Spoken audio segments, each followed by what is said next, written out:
bưng này đi một chất bay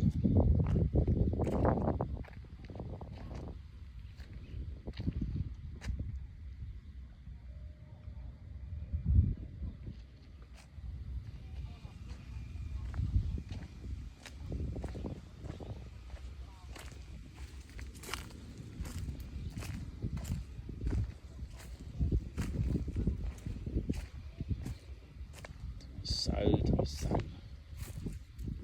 lật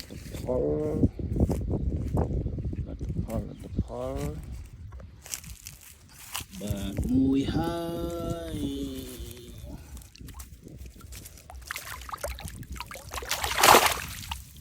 bình mùi á bình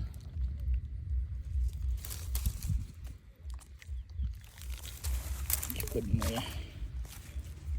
cho mơ là nghe